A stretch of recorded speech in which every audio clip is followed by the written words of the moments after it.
Terima kasih Anda masih bersama kami di Berita Padang. Bagi Anda yang baru saja bergabung, kami hadirkan kembali 3 berita utama pada pagi hari ini.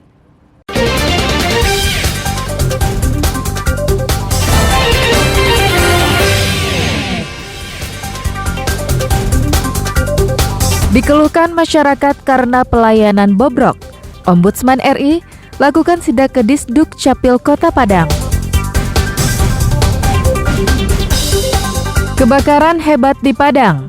Hingga warga berebutan bantuan sembako Presiden Jokowi, kami sampaikan dalam Padang Sepekan.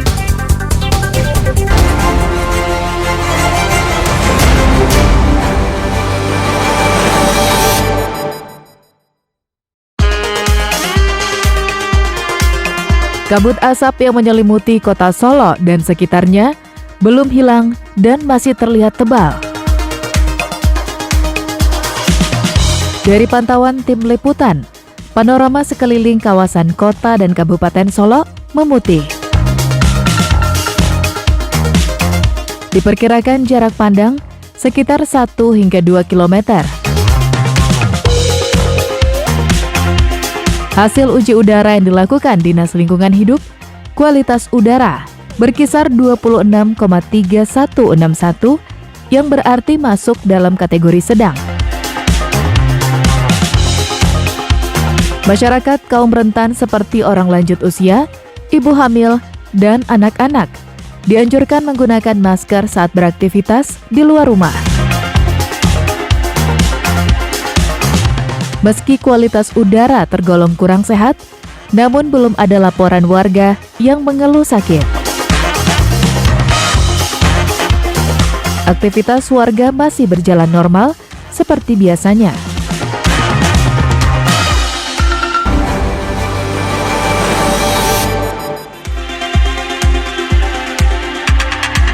Kebakaran hebat terjadi di Jalan Batuang Tabah, Kecamatan Lubuk Begalung, pinggiran Kota Padang. Api dengan cepat membakar sejumlah rumah kayu yang jaraknya berdekatan. Warga tidak sempat menyelamatkan barang di rumah karena besarnya kobaran api.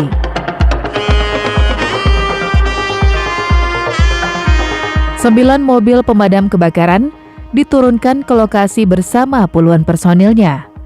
Petugas pemadam bergerak cepat dan berhasil memadamkan api sebelum kebakaran meluas. Namun kebakaran itu telah membuat 4 rumah ludes dan hanya menyisakan puing-puing. 2 sepeda motor yang berada di dalam rumah itu juga ikut terbakar.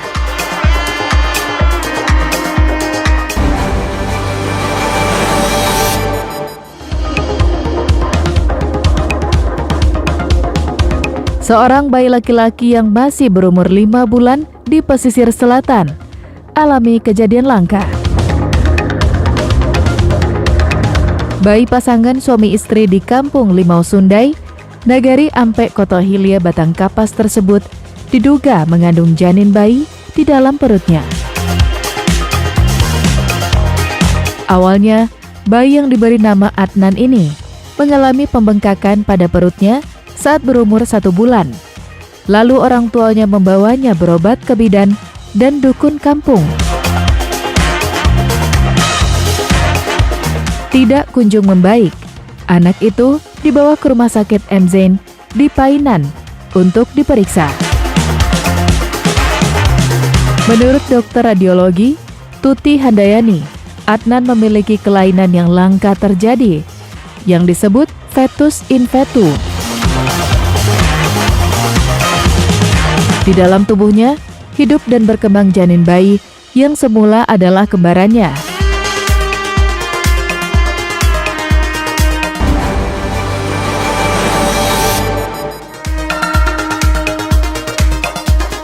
Dua warga Air Bangis Pasaman Barat kembali mengikuti sidang dengan agenda putusan sela. Sidang tuduhan perusakan hutan di Pengadilan Tipikor, Jalan Bypass Anak Air Kota Tangah, pinggiran Kota Padang. Dalam putusan selanya, Ketua Majelis Hakim menolak 8 tanggapan penasehat hukum, di antaranya tidak adanya penasehat hukum yang mendampingi kedua terdakwa waktu awal kasus bergulir di Polda Sumbar pada 20 Juli lalu. Surat dakwaan tidak jelas dan tidak cermat. Rika, istri dari terdakwa Timbul, memohon kepada majelis hakim untuk melepaskan suaminya. Saat ini ia terpaksa jadi tulang punggung keluarga dengan anak 4 orang yang semuanya masih berstatus pelajar di SMP dan SD. Bahkan saat ini ia juga hidup dari belas kasihan sanak saudara mereka karena sang suami saat ini terjerat masalah hukum.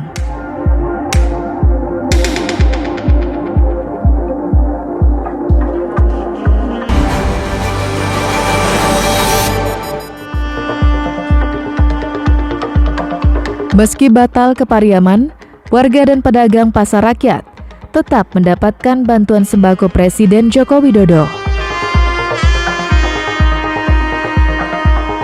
Bantuan tersebut dibagikan oleh pejabat wali kota Pariaman. Aksi desak-desakan terjadi saat pembagian sembako dilakukan di pinggir jalan. Bahkan rebutan semakin parah ketika sistem pembagian diganti menggunakan kupon. Bagi warga yang tak kebagian merasa kecewa. Ditambah lagi, batalnya Presiden ke Kota Tabu itu. Ini merupakan pembatalan kedua oleh Jokowi dari rencana yang sudah dibuat. Rencananya, Presiden akan membagikan saat berkunjung ke Pariaman dan Lubuk Basung Agam. Namun kegiatan itu batal dan belum diketahui alasannya.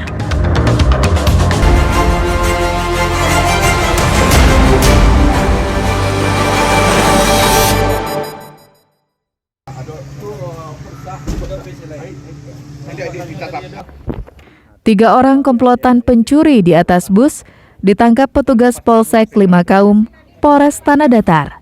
Ketiga pelaku diciduk petugas setelah berusaha melarikan diri dengan sebuah minibus. Usai melancarkan aksinya di dalam bus angkutan umum rute Batu Sangkar, Bukit Tinggi. Saat ditangkap, ketiga pelaku sempat mengelak telah mencuri di sebuah angkutan antar kota. Namun kilah ketiga pelaku terbantahkan setelah polisi menginterogasinya dan mengkonfrontir dengan korban. Menurut keterangan Kapolsek Sungai Tarap, Ibtu Hendra, modusnya pelaku berpura-pura sebagai penumpang bus antar kota. Setelah menemukan target, kedua pelaku langsung melakukan aksinya, mencuri telepon genggam, dompet, dan barang berharga lainnya. Usai beraksi, dua orang pelaku langsung turun dari bus angkutan umum di tengah jalan. Keduanya sudah ditunggu oleh temannya yang mengendarai sebuah mobil minibus. Aksi pelaku diketahui setelah sopir bus curiga dengan gerak-gerik pelaku dan menyampaikannya kepada korban. Awal dari pencurian itu terjadi, di saat itu ada dua orang diduga tersangka udah naik ke angkutan umum. Angkutan umum tersebut jurusannya arah ke Bukit Tinggi. Di tengah jalan naik si korban. Setelah si korban naik ke dalam mobil bus, diarahkan oleh salah satu tersangka untuk duduk di sebelahnya.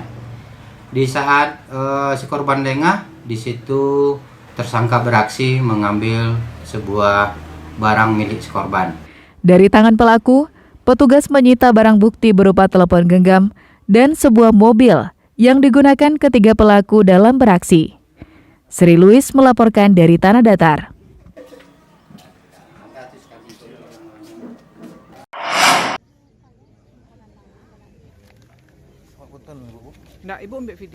Warga Kampung Lambah, Kecamatan Kinali, Kabupaten Pasaman Barat, Kamis pagi dihebohkan dengan adanya penemuan dua mayat di dalam rumah. Menurut informasi di lokasi, kedua mayat ini merupakan mertua dan menantu. Mertua berjenis kelamin perempuan, sedangkan menantu berjenis kelamin laki-laki. Mertua bernama Juma binti Junik, berusia 70 tahun, dan menantu bernama Safrial, berusia setengah abad. Safrial yang berprofesi sebagai petani ditemukan terkapar di ruang tamu rumah, sedangkan Juma binti Junik ditemukan tewas di kamar tidurnya.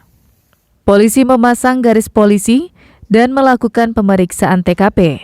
Saat diperiksa, pada wajah korban ditemukan luka bekas pukulan benda tumpul dan dipenuhi bercak darah yang juga mengenai pakaian korban. Belum diketahui apa penyebab kematian korban, siapa pelaku, serta apa motifnya, karena masih diselidiki polisi. Informasi yang diterima, menantu tidak tinggal di rumah kayu tersebut karena sudah berpisah dengan istrinya yang merupakan anak Juma binti Junik.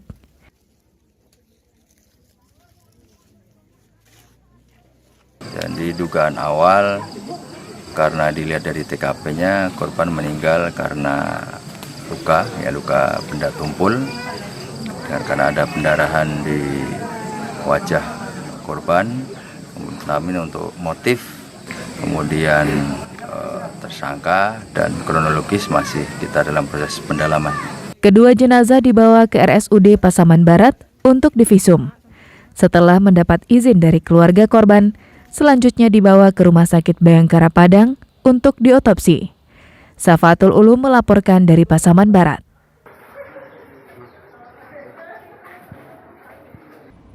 Saudara, informasi tadi sekaligus menutup berita Padang pagi ini. Saya Frin Meriana beserta tim redaksi yang bertugas mengucapkan terima kasih. Sampai jumpa.